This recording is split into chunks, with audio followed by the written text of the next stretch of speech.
Good Monday morning to you. I hope you had a great weekend. I helped my daughter move a little bit on Friday and then recovered all day Saturday for that. Went and worshiped at Trinity Baptist Church here in Searcy. If you don't have a church home, I encourage you to give a prayerful consideration to Trinity Baptist Church. They have a great pastor and pastoral staff there. As far as my plans this coming Sunday, I'll be preaching at West Point Baptist Church, which is a little east of Searcy, not really far, 10-15 minutes, that's all. And encourage you, if you don't have a place to worship Sunday, come see me. I think worship starts there at 10 o'clock and would enjoy having you. It's a good group of people out at West Point Baptist Church. So on this week at Life at God's Pace, we want to consider the question, why we shouldn't love the world. Now, that seems obvious, doesn't it? I mean, basic kindergarten level Sunday school answer would be no. But this is a question that we struggle with. We struggle with the issue of loving the world. And so we're going to talk about that from 1 John chapter 2, verses 15 through 17. So I want to begin the week reading all the scriptures and then sort of do a couple of days of introduction till we get to the actual points I want to emphasize on Wednesday, Thursday, and Friday. So 1 John chapter 2, verses 15 through 17. Do not love the world, nor the things in the world. If anyone loves the world, the love of the Father is not in him. That's a pretty strong statement, isn't it? It's pretty black and white. And so verse 16, for all that's in the world, the lust of the flesh, the lust of the eyes, and the boastful pride of life is not from the Father, but is from the world.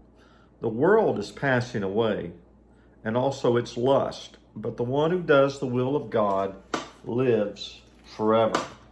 So that's some pretty strong coffee this week, isn't it? So this is more of, let's consider where we are in our relation to our love for the things in this world. And we'll talk about the love that John is talking about. I believe that'll be on Wednesday, where we'll look at that more in depth. But let's start out with a fun question. What are some things that you like but know you shouldn't like? So, time for self-confession. Man, I like candy bars.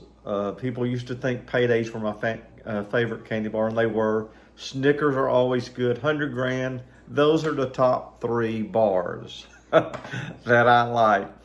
I also like a little extra salt on some of my foods. So those are some things I like. Some people, I'm not this person. Some people like a little extra sleep, don't they? A little sleep is good, but some of us like hitting that snooze button a couple of extra times. We just can't get out of bed. Some things we shouldn't like. Some people don't like to exercise, right? Some people do, and they exercise way too much. But what are some things our Hog fans might be saying, I really shouldn't like the Hogs, but I do. This has been a difficult season for Razorback fans. We have not been relevant in football for some time. Aren't you glad football is not, a good football team is not a requirement to get to heaven? But let's sort of bring that question into line with where we're going this week. Why is it that we love things that we shouldn't? Why is it that sometimes our willpower to resist that payday just seems to be jelly? We have no backbone in saying no to certain things. Why is there a lure? Why is the world so alluring? Well, what is it that draws us to it? Or what in us gives us a hunger and thirst for the world? Have you ever thought about that? So I want you to think about that. And so really funny thing, not funny, but just another self-confession. When I first started out in ministry, man, I'll be honest, I had a little bit of worldly ambition in me. And by that I mean it was all about recognition. It was all about a bigger church so that I would be recognized for how great I was. And it's taken a lifetime.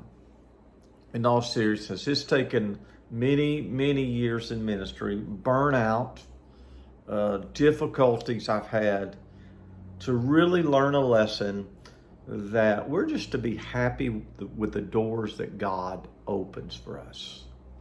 So, I would dream, I would live out this fantasy that I was going to have a large church and all that.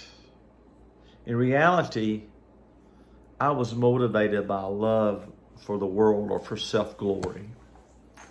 I also dreamed of playing shortstop for the St. Louis Cardinals. Both were impossibilities. I think sometimes we often make deals with God. We want to make these deals with God. But the deals we make is we want to share glory with God. Now, we don't say it that way, but that's what we mean. When I dreamed of being a megachurch pastor, it was, oh God, I'm doing this for you. But there was this love of the world in me. And the reason I share these stories is there is in us this nature that's prone to seek self-glory. And that's why we're going to look tomorrow at the command given by the Holy Spirit. The command given by the Holy Spirit. And we're going to learn you don't make deals with God. God doesn't share his glory with anyone. And so we're going to look at that this week. And I want you to take that serious. I want you to begin tonight or tomorrow just considering, do I really love the world? What are some subtle signs that I'm more invested in the world than in God? Tough question. Y'all have a great day. I'll see you on Tuesday.